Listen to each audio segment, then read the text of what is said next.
Hola a todas y todos, soy Adolfo Rodríguez Posada, doctor por la Universidad de Santiago de Compostela, especializado en literatura y artes plásticas en el siglo de oro. Llevo alrededor de 20 años dedicados a la investigación de las relaciones de literatura y arte, el tópico Pictura Poesis y los vínculos establecidos a lo largo de la historia entre palabra e imagen, dando como resultado una veintena de publicaciones sobre la cuestión, incluidos 2 libros monográficos sobre el tópico Pictura Poesis y la influencia de las artes plásticas en la poesía del siglo de oro. Antes de entrar en materia, me gustaría agradecer enormemente la labor a la profesora y doctora Belén Molina y su interés por mi investigación, así como su apoyo y los esfuerzos por invitarme a impartir esta conferencia en el marco de las jornadas de investigación de la Universidad de Málaga y en el contexto de la materia que ella misma imparte como docente y en calidad de destacada especialista. Precisamente, a través de esta ponencia, quiero introducir algunos de los conceptos clave que me parecen imprescindibles para establecer el marco teórico de la cuestión que nos reúne hoy aquí, para proceder a continuación a una revisión panorámica de sus implicaciones y su alcance en el siglo de oro. Procedo, pues, a la revisión en esta primera parte de la conferencia acerca de los conceptos clave que enmarcan la cuestión teórica de la literatura y del arte y, en general, de la relación histórica y estética entre literatura y artes plásticas. Pues bien, como sabemos, la materia de estudio de literatura y arte lo que trata de explorar o lo que trata de fomentar es el análisis académico de las relaciones estéticas y conceptuales entre literatura y arte. Por un lado, y en primer lugar, lo que pretende es estudiar la relación entre literatura y arte. Se examina así la comparación y el vínculo entre ambas disciplinas para comprender su interacción y diálogo estético. En segundo lugar, se exploran las similitudes estéticas comunes, se investigan los vínculos, nexos y características compartidas que revelan conexiones, y aquí lo importante, en la forma y contenidos artísticos, es decir, la relación entre la forma y el contenido que presentan tanto poesía como pintura o artes plásticas. Bien, por otro lado, también y en tercer lugar, se analizan no solo las conexiones, sino también lo que conocemos como géneros híbridos, en el marco del estudio de las relaciones entre escritores y artistas, además de la creación de géneros que combinan elementos tanto verbales como visuales, tanto en el barroco como en la edad contemporánea. Y por otro lado, y en cuarto lugar, es importante revisar la historia conceptual del tópico Ut Pictura Poesis, pues el examen del tópico clásico y la formación de la doctrina estética de la Hermandad de las Artes revela muchas veces el marco teórico sobre el cual se van a fomentar, pues, por ejemplo, la liberalidad de la pintura o esta dimensión visual que empieza a adquirir la poesía cuanto más se aproxima a la modernidad. ¿Cuáles son los orígenes filosóficos y clásicos que podemos mencionar para enmarcar, como he dicho, el estudio de las artes? Pues los principales fundamentos históricos que revelan la evolución del estudio de las artes los encontramos en primer lugar y en primer término, obviamente, la antigüedad clásica de la mano de Platón y Aristóteles, y a través de dos conceptos clave, no solo para el tópico Pictura Poesis y la doctrina de las artes, de la hermandad de las artes, sino también para toda la historia de la poética y toda la historia incluso de la teoría pictórica.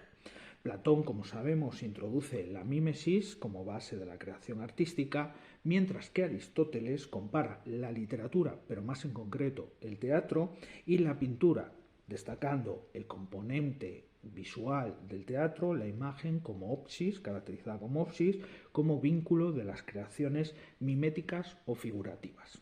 Bien, posteriormente Horacio recibe toda la teoría platónica y de Aristóteles, la reúne en su Ars Poética, en su epístola a los Pisones, que será denominada con el tiempo Ars Poética o convertida en tal, no solo como referente para poetas, sino también, aquí lo importante, para pintores. Pero en la Edad Media es importante mencionar que Marciano Capella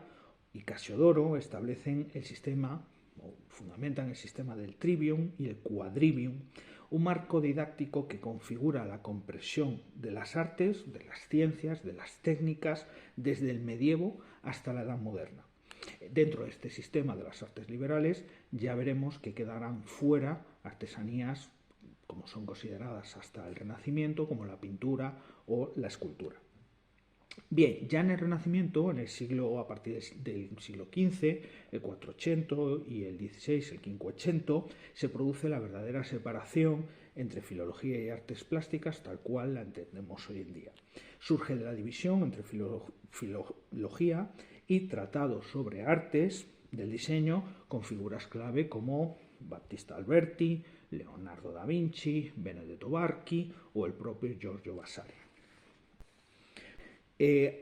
¿Cuál es el concepto y estatuto histórico de las artes? Aquí un concepto imprescindible para entender no solo la evolución histórica del propio concepto, de la propia relación de las artes y el propio concepto de arte, sino también para su valoración social, es decir, la estima o la valoración exacto social en general que va a tener, o la visión que va a tener la sociedad desde la antigüedad hasta el barroco, en torno a la poesía, en torno a las artes. Bien, en la antigüedad todo el sistema de las artes se fundamenta sobre el concepto de ars poética y mímesis, es decir, las artes son entendidas como artes miméticas que representan la realidad y por tanto son figurativas y enfocadas sobre todo para la imitación de la realidad según la teoría clásica. Ya en la Edad Media, como hemos mencionado, se produce la división o se produce la organización en 7 artes liberales, la división en trivium, retórica, dialéctica y gramática, donde entra la poética y por lo tanto el estudio de la poesía, y el quadrivium, donde se incluye la geometría, que es la base de la arquitectura como arte general que integra dentro de su canon tanto la pintura como la escultura. Por lo tanto, aunque la pintura y la escultura quedaban fuera de las artes liberales, sí es verdad que estaban integradas dentro del estudio de la geometría, o la geometría tenía una base muy importante para el canon arquitectónico, donde ellas se incluían. Bien, artes plásticas. Las artes plásticas son consideradas como artesanías serviles, porque trabajan con las manos, con materiales, con tinturas y por lo tanto no se conciben como artes liberales, es decir, como profesiones del intelecto, hasta el Renacimiento. Y hasta el Renacimiento no van a alcanzar su estatuto intelectual. Ya en el Renacimiento y en el Barroco es cuando se va a producir, y aquí nos interesa, la doctrina o pictura poesis, precisamente porque es cuando se empieza a reconocer las artes plásticas como artes liberales, se empiezan a reivindicar como profesiones intelectuales, ya no solo como artesanías que pertenecían a gremios y a talleres de pintores, sino ya como el pintor, como el poeta, se va a convertir en un intelectual de pleno derecho.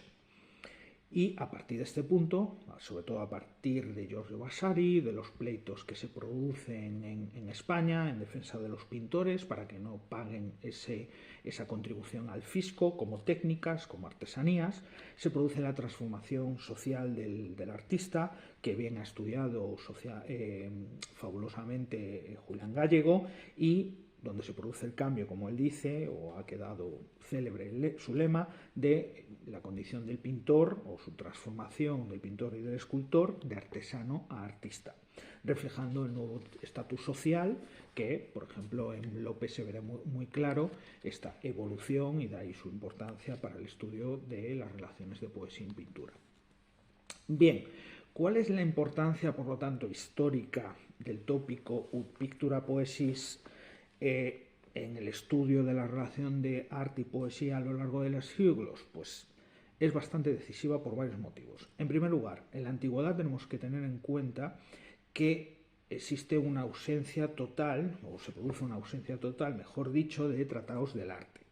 Es decir, durante la Edad Media no se conservan tratados específicos de arte, solo de poética, como los de Aristóteles y Horacio, evidenciando un enfoque literario predominante. Por otro lado, ya en el Renacimiento se empiezan a cosechar o se conciben los primeros tratados estrictamente sobre las artes plásticas y se inicia un estudio técnico de estas, incorporando teorías procedentes de la poética, destacando figuras como Alberti, Leonardo da Vinci o el propio Gáurico con su imprescindible tratado sobre la escultura. Ya en el barroco se produce lo que conocemos como el nacimiento de la historia del arte, pues no existía la historia del arte como disciplina independiente hasta esta época, con pioneros como Vasari o en España Pacheco, que comienzan a sistematizar su estudio con independencia de la poesía. Y ya en la Ilustración, como es conocido, se consolidan las academias de las bellas artes, la historia del arte se consolida institucionalmente, las reales academias, con la labor de historiadores del arte, por ejemplo, como Winckelmann en Alemania, que establecen las bases teóricas modernas de las que beberán todos los grandes historiadores del arte del siglo XIX. Pero el tópico Pictura Poesis, si resulta tan importante, yo he dedicado una parte muy importante de mi tesis doctoral a defender esta idea, esta tesis, que es que la doctrina estética no solo fomenta la relación entre las artes, sino que el propio tópico Pictura Poesis y toda la doctrina estética que se organiza alrededor del topos horaciano funciona como una especie de prototeoría del arte. Es decir, una teoría del arte anterior a la modernidad, anterior a la Ilustración,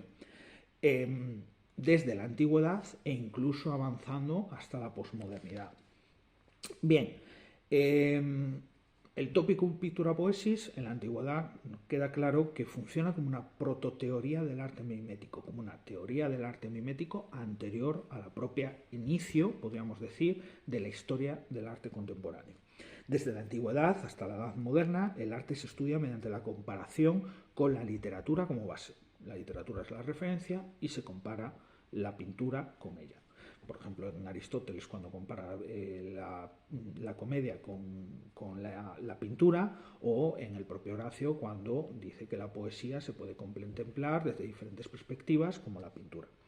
Bien, ya en el Renacimiento, como hemos mencionado, la pintura alcanza su estatuto de arte liberal y, por tanto, sobre la base del tópico, precisamente, o Pictura Poesis, y con la autoridad de Horacio, autores como Da Vinci, Vasari, Dolci, Benedetto Barchi, podríamos mencionar muchísimos humanistas, defienden al pintor como intelectual, y el Estatuto Liberal de las Artes, que será incluso apoyado, como hemos mencionado también,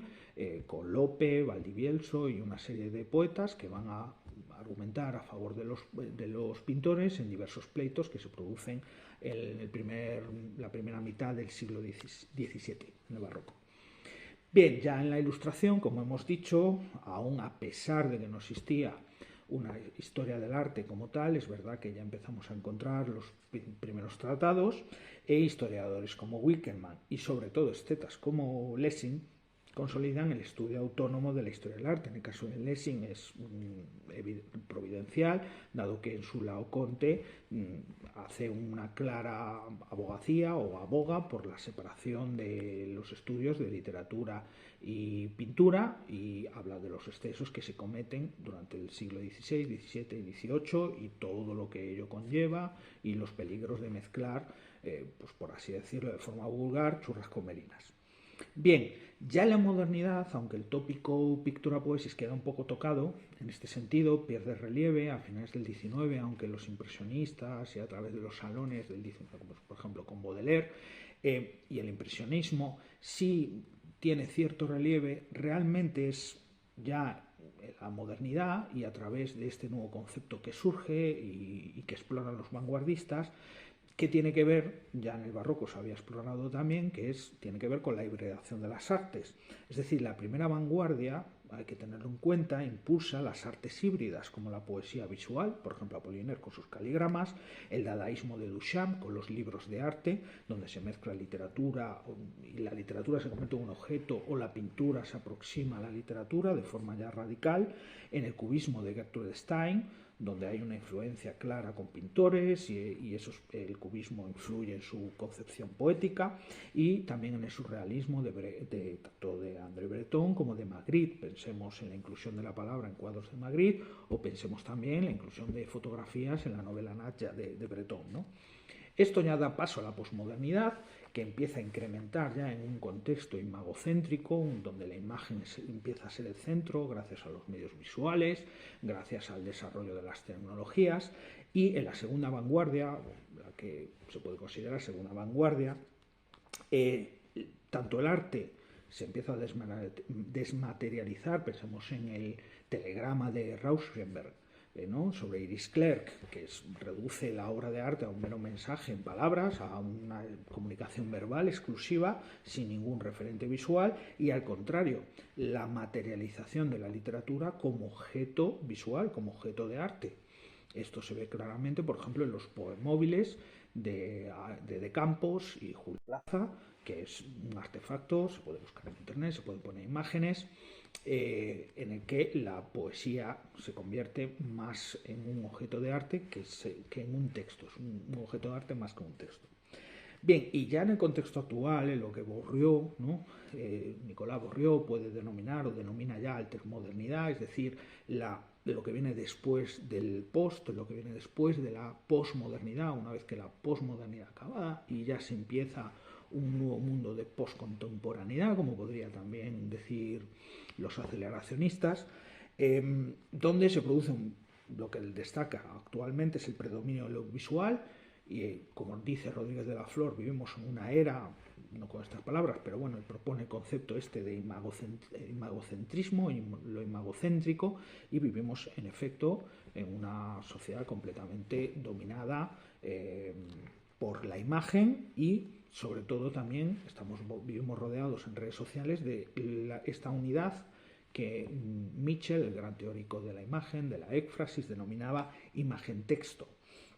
como unidad interartística. Es importantísimo porque aunque sí que es verdad que, y veremos algún ejemplo, en el barroco tenemos híbridos de imagen y texto, es verdad que actualmente casi todas las grandes obras artísticas se mezclan o traspasan las fronteras de literatura y arte, y los artefactos, más que pintura o más que poesía, han de considerarse imagen-texto. Esta unidad podemos darle diferentes nomenclaturas, pero la idea es la unión siempre de lo verbal y lo visual en un contexto imagocéntrico como el que estamos viviendo. Bien, ¿cuál es el interés del estudio, de estudiar las relaciones entre literatura y artes desde la pintura, desde la perspectiva pictórica y las artes plásticas? Dicho de otro modo, ¿qué aporta el estudio de las relaciones de poesía y pintura para el estudio de la historia del arte? Pues en primer lugar, el estudio de la historia del arte hasta el Renacimiento se ha de hacer mediante fuentes literarias clásicas. Es decir, la historia de la pintura y la historia de la escultura, se investiga utilizando textos de autores como Heródoto, Plinio, Pausanias, fundamentales para comprender la historia del arte en el mundo antiguo, con lo cual hasta el Renacimiento está completamente justificado este estudio compartido de poesía y pintura, sobre todo desde el campo de la pintura. También hay que contar que muchos de los temas religiosos y mitológicos del arte de las obras clásicas tienen su origen literario. Ya hemos mencionado las poesías pictóricas de Tiziano, ¿no? Pero se puede hablar también de obras maestras de artistas como Bosco, como Botticelli, como Leonardo, como Miguel Ángel, como Tiziano, como Bernini. Son innumerables y con frecuencia aluden a motivos religiosos o bien de la Biblia o mitológicos venidos sobre todo de Ovidio, podemos mencionar, pero pensemos en mitos, en todos los absolutos mitos de Danae, los mitos de la Venus, etcétera, subrayando por supuesto el estudio de las fuentes clásicas para entender el clasicismo pictórico y escultórico. Bien, y por otro lado, es importante entender que la éfrasis es un instrumento súper valioso para la conservación del arte antiguo perdido, ¿no? Por ejemplo, ya veremos un poema de Boscán, que Boscán hace referencia a esa pintura de pintor Timantes perdida sobre precisamente el sacrificio de Ifigenia. Y por lo tanto, géneros como la éfrasis, el epigrama, figuras retóricas y otros géneros como los encomios pictóricos, que también los explicaremos, de la literatura sirven como herramientas para preservar y comprender obras de arte antiguas que han sido destruidas o perdidas, lo que Hollander denomina notional éfrasis. ¿Cuáles son las perspectivas que fomentan el estudio de pintura, escultura y arquitectura desde el punto de vista de la filología, de la literatura? Pues bien, en primer lugar, podemos mencionar que se utiliza la historia del arte en el contexto del análisis de los textos, de la hermenéutica, para comprender aquella poesía que se suele denominar descriptiva, pictoricista o pictorialista, como la denomina Hamstrung, y en este sentido la historia del arte facilita la interpretación de la poesía vinculada a las artes plásticas, obviamente ofreciendo un contexto visual y cultural para su análisis. Por otro lado, además nos interesa desde la filología estudiar la dimisión visual de la poesía desde un enfoque retórico-estilístico, es decir, analizamos conceptos como la descripción, la hipoteposis y la éfrasis, es decir, todas esas variantes o figuras estilísticas vinculadas a este concepto tan decisivo para la historia de la poesía descriptiva, poesía visual, para el tópico incluso y pictura poesis, que es el concepto de enargia. Es decir, la visualidad evocada por palabras del texto poético, como se dice, esta capacidad que tiene el medio verbal de poner ante los ojos del lector o del espectador en un momento determinado el retrato o la imagen de aquello que se representa mediante palabras o se figura, se mimetiza con el medio verbal, precisamente. Es una capacidad retórica, esta capacidad por la cual las palabras, los escritos, los autores, los poetas nos permiten imaginar o generar visiones, imaginaciones, conceptos que dirá Baltasar Gracián en nuestra imaginación, en nuestro intelecto. Bien, por otro lado, y en este mismo sentido, nos interesa acercarnos a la pintura, nos interesa acercarnos a la escultura, a la arquitectura, a toda la teoría plástica y a la historia del arte para analizar la imagen desde el punto de vista ocular, imaginativo, pero también pictórico. Es decir, debemos distinguir en este sentido en el campo de la filología entre la visión ocular, externa, de fuera, que dirá Barthes, los ojos de fuera, y la visión imaginativa, interna, la capacidad de imaginación con la que juega la literatura, y gracias a ella se provoca mediante la enargia la visualización de pseudoimágenes en nuestro cerebro, en nuestro intelecto. Todo ello para comprender la construcción y percepción de las imágenes de la literatura. Esta es una de las cuestiones o materias pendientes que tiene precisamente la teoría literaria, que aún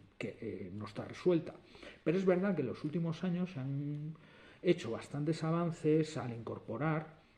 las neurohumanidades y lo que se conoce como la teoría cognitiva a la teoría literaria. Y precisamente porque las neurohumanidades y la teoría cognitiva aportan nuevas perspectivas para entender cómo el lector construye el texto literario como entidad imaginativa, con lo cual el futuro en este sentido del estudio de la pintura y la escultura en relación con la poesía o desde el campo de la filología pasa o pasará en cierto modo por los avances que se realicen en la teoría cognitiva y las neurohumanidades a medida que se vayan incorporando poco a poco, si es que finalmente acaba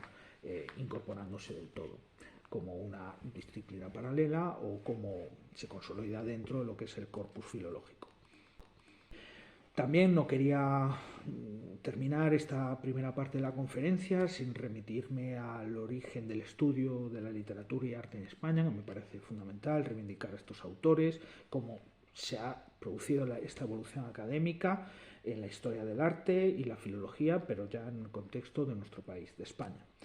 En primer lugar, destacar la decisiva importancia de Francisco Javier Sánchez Cantón a la historia del arte. En este sentido, Sánchez Cantón, de la Universidad Complutense de Madrid, donde fue profesor e investigador, es autor de la obra fundamental Fuentes literarias para la historia del arte español, compuesta por 5 volúmenes, una obra monumental y publicada entre 1923 y 1943.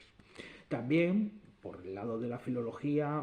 siempre he tratado o llevo tratando de reconocer el decisivo papel también jugado por Emilio Orozco Díaz en el campo de la filología española. Pues Orozco Díaz, de la Universidad de Granada, contribuyó con temas de barroco,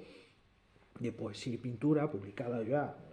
en 1947, una obra muy temprana, pionera, me atrevería a decir, del comparatismo interartístico, del comparatismo en España sobre todo,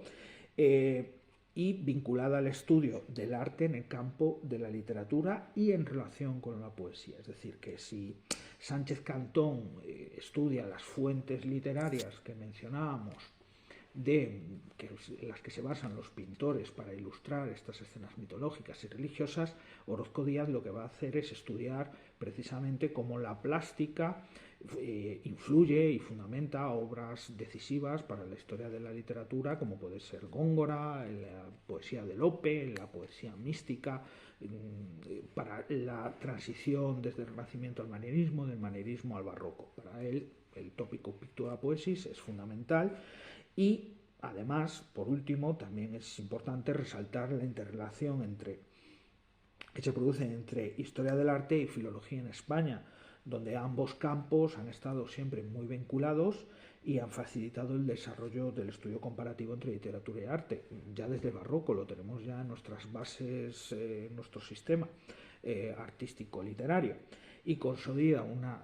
disciplina interdisciplinaria en el ámbito español. Yo vengo de la Universidad además de Santiago de Compostela, donde se ha promovido desde hace muchos años a través de toda la figura de Darío Villanueva y toda la importancia que ha tenido, por ejemplo, con los film studies, ¿no? Y donde se ha creado escuela. Bien, ¿cuáles son los instrumentos, por lo tanto, para el estudio comparativo de literatura y arte? ¿Qué instrumentos le van a ser útiles para el estudiante, para el investigador, a la hora de analizar la relación entre literatura y arte, los géneros híbridos, la presencia de literatura en pintura, cómo se construye la imagen literaria a través de las palabras o por imitación de lo visual? Pues bien, sobre todo a través de todas las comparaciones, parangones, menciones a la hermandad, a la relación fraternal entre literatura y arte, ejemplificada sobre la base del tópico horaciano Pictura Poesis. Por otro lado, todo lo que es la teoría y historia de la éfrasis como figura retórica con rasgos lingüísticos específicos con que se describen obras de arte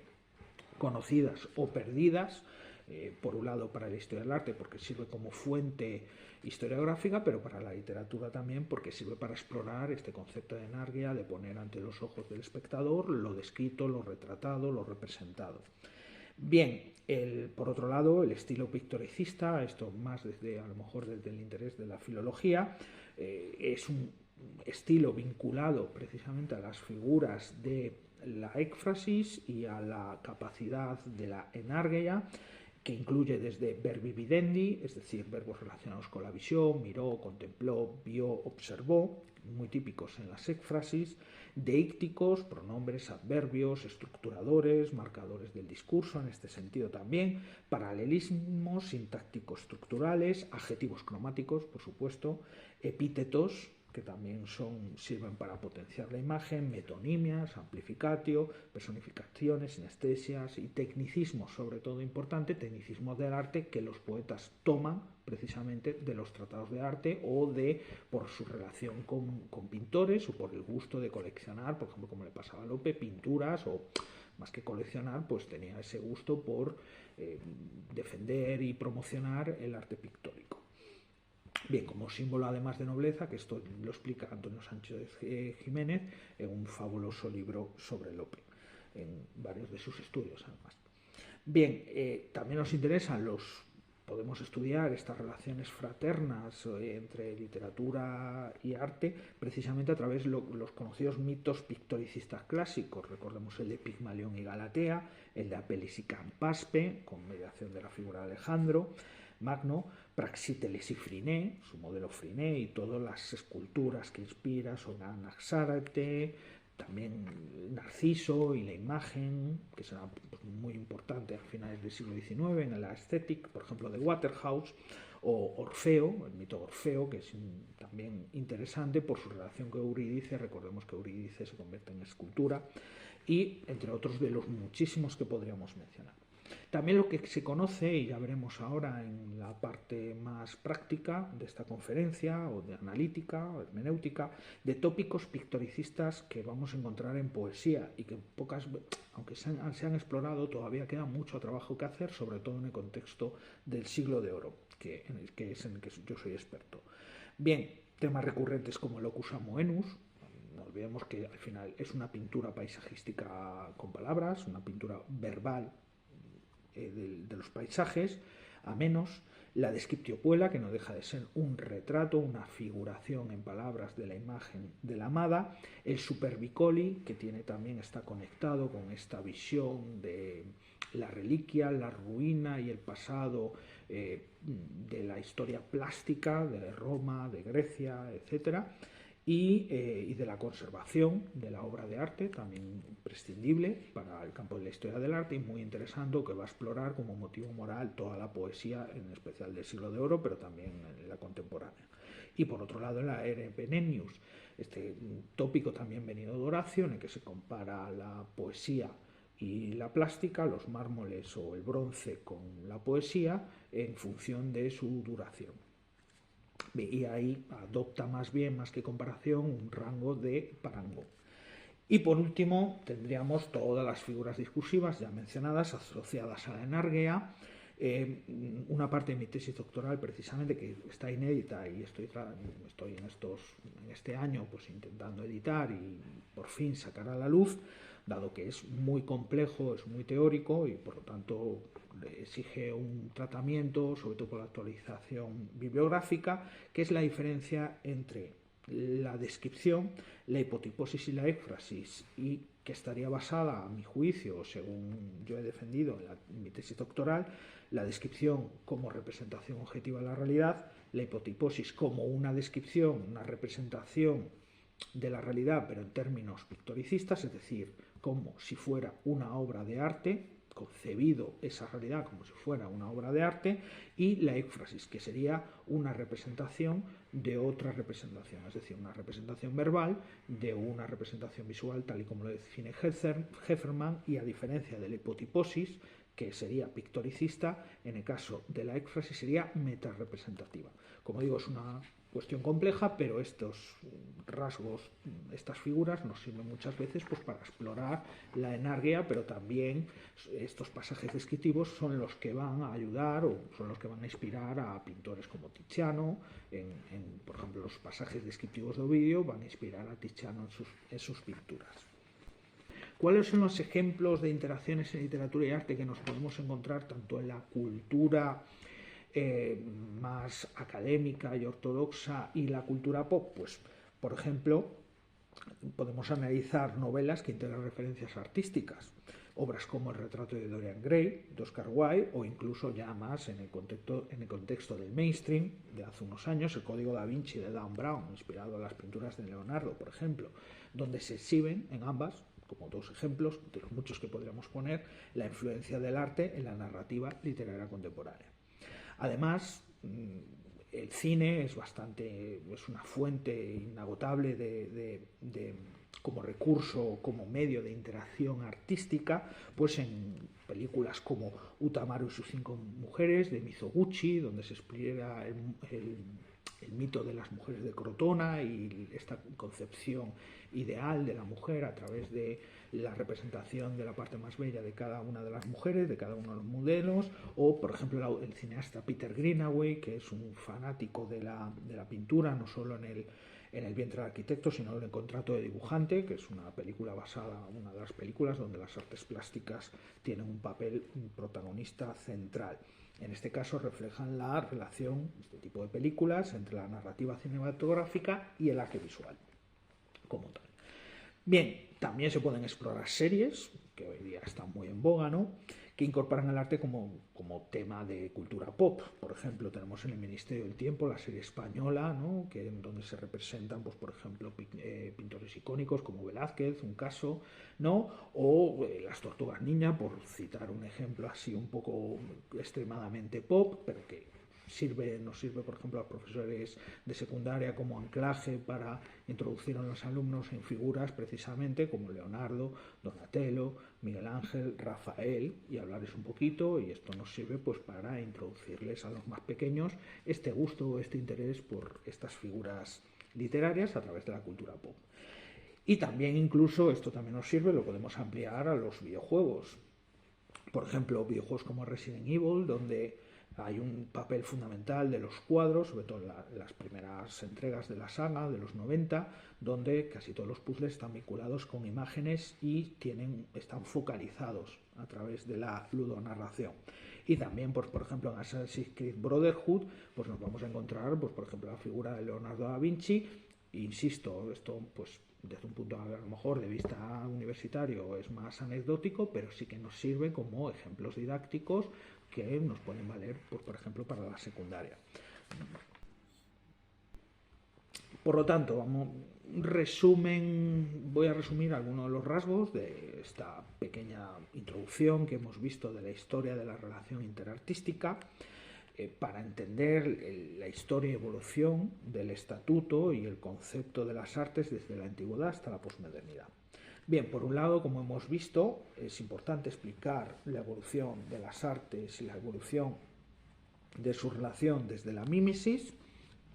Por otro lado, es importante tener en cuenta, cuando estudiamos las relaciones entre las artes, describir la transformación del estatuto, la evolución de su concepto, como muchas veces somos muy presentistas al interpretar el pasado desde una concepción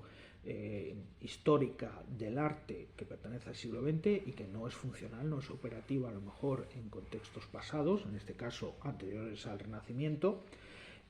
Por otro lado, la importancia que tiene el análisis del tópico pictura-poesis para la comparación interartística y sobre todo para el fomento de las relaciones entre poetas y pintores, entre poesía y literatura, el intercambio de ideas, el intercambio de temas y sobre todo y fundamentalmente para generar estos géneros híbridos, los emblemas, las empresas o pues los diferentes géneros híbridos que nos encontramos en las vanguardias del siglo XX o en la propia vanguardia digital actual. También es importante para consolidar o la consolidación del arte como disciplina autónoma, es decir, es imposible o muy difícil entender cómo se consolida la historia del arte sin entender previamente toda la evolución histórica que sufre el tópico pictura-poesis como justificación o autorización de la liberalidad de la pintura previamente al barroco y al Renacimiento y barroco. Bien, y también es importante explorar en este campo que pues muchas de las vanguardias literarias, por ejemplo, que aunque han sido estudiadas, no han sido del todo, o no se ha profundizado del todo en todo el corpus que existe en el que se hibrida las artes, en las que las artes visuales tienen un protagonismo central en el campo de la literatura, o la literatura alcanza un estatuto casi de imagen gráfica a través de la propia escritura, del aspecto visual de la escritura, y además de esta que está increciendo, esta mayor hibridación y fusión de las artes que se fomenta a través de esta concepción imagocéntrica actual. ¿Cuáles son las implicaciones para el estudio literario? ¿Cuál es la importancia para el estudiante tanto de literatura como de pintura o de historia del arte, el estudio de las relaciones entre literatura y pintura y el tópico pictura-poesis o la doctrina de las artes hermanas? Pues por un lado, comprender, como hemos dicho, la evolución histórica del concepto y estatuto de las artes, fomentar la interdisciplinaridad en el estudio de las artes, apreciar la apreciación literaria de la poesía pictoricista en los géneros híbridos, que muchas veces quedan marginados porque no casan con un concepto ortodoxo, académico, clásico de literatura, como arte exclusivamente verbal y musical, en el sentido de que es sonoro, lírico, narrativo también, pero muchas veces la descripción suele quedar al margen de la narración. Por otro lado, como ya he mencionado, resulta decisivo la incorporación de las neurohumanidades y la teoría cognitiva para arrojar luz acerca de todos estos aspectos relacionados con la imaginación, con la visualización y la capacidad de poner ante los ojos del lector, del oyente, lo que se representa mediante palabras, gracias al poder de la imaginación del intelecto. Y conocer casos españoles aporta también un contexto local y académico para descubrir pues, poetas que a lo mejor habían quedado un poco marginados, artistas que no han sido pues, reivindicados precisamente porque su producción poética era vanguardista y no casaba con esta idea de la poesía clásica como arte exclusivamente verbal, musical. Y bien, ¿cuáles serían las recomendaciones para profundizar en el estudio y que pueden ser útiles para los estudiantes de una materia como literatura y literatura y arte, o en donde se estudie la relación la relación interartística entre las diferentes expresiones. Pues bien, en primer lugar, explorar textos clásicos y tratados históricos, queda un enorme corpus todavía sin explorar, dado que es una materia nueva, y aunque sí ha habido muchísimos avances en las últimas décadas, precisamente por el impacto que ha tenido la imagen en nuestro contexto, sobre todo un contexto poshumanístico, como lo define Sloterdijk, donde la imagen sustituye al texto como medio cultural de difusión cultural primordial, en la posmodernidad, en el poshumanismo, como él lo denomina. Por otro lado, investigar la teoría y práctica de la éfrasis, porque es importantísimo tanto para un campo como para el otro, o para las disciplinas historiográficas del arte como para las disciplinas filológicas de la literatura. Y, por otro lado, analizar, pues como ya hemos mencionado, obras híbridas y movimientos de vanguardia, sobre todo a partir del siglo XX y en la actualidad, que han quedado marginados hasta ahora, aunque no se han estudiado con todo, pues resultar problemáticos básicamente para la teoría de la literatura, que hemos entendido pues formalista, estructuralista, etcétera. Valorar el impacto de las neurohumanidades, en el que vengo insistiendo, participar además en actividades prácticas integradas, involucrarse, pues, por ejemplo, en talleres, ejercicios que combinen la creación artística y literaria para aplicar conocimientos teóricos en experiencias creativas, pues, de cualquier tipo. Sobre todo, pues, para aquellos que vayan a ser, pues, profesores en Bellas Artes, por ejemplo. Y, por último, consultar las fuentes historiográficas académicas españolas, porque a veces pecamos de irnos a las fuentes inglesas o anglófonas, y en cambio rara vez pues, se reivindica a una serie de artistas, de figuras pues, como Sánchez Cantón o como Orozco Díaz, como verdaderos pioneros, ya incluso internacionales, de la materia en cuestión.